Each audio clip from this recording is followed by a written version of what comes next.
ሰላም ሰላም የሉሉ ማር ቤተሰቦች እንዴት ናችሁ? እንኳን ወደ ቻናላችን በሰላም መጣችሁ። ሉሉ ማር በኦቲዝም ጥላ ስር የሚገኙ ሁለት ልጆቼ ሲሆኑ እኔ እናታቸው እንዴት አንድል እንደማረጋቸው ዴይ ቱ ዴይ ላይፌን ሼር አረጋችኋለሁ። አያችሁታ ዋዋራውን ብዙም ባልተለመደ መልኩ በዩቲዩብ የመጣ ነው።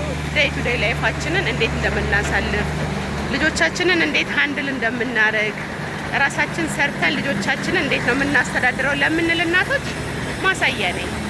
አሁን ከስራ እየተመለስኩ የሉሉ ማር ቻናል ሉልዬና ማርዬ በኦቲዝም ጥላ ስር ናቸው። እኔ ደግሞ ጠንካራ እናታቸው ልጆቼን ትሪት ለማድረግ ስል ግዴታ መስራት አለብኝ። ስሰራ ግን እያንዳንዷ ቀን ቻሌንጅ አለ። ሆኖም ግን ከዚህ ዋሳ ያምጣ እያልን እንታገላለን። ልጆቻችንን እቤታችን ሆነን ቁጭ ብለን ለምናይ እናቶች ማጠንከሪያ ነኝ ብዬ አስባለሁ። ሰብስክራይብ እያደረጋችሁ የሁል ቀን ላይፋችንን ተመልከቱ። ሉልና ማሩ በኦቲዝም ጥላ ስር ያሉ ልጆቼ ሲሆኑ ለልጆቼ ፍቅር እየሰጠው ነጋቸውን ለማሻሻል ግዴታ ዛሬ መስራት አለብኝ። ቻናላችንን ሰብስክራይብ እያደረጋችሁ ለልጆች ሼር አድርጉ። እንማማር።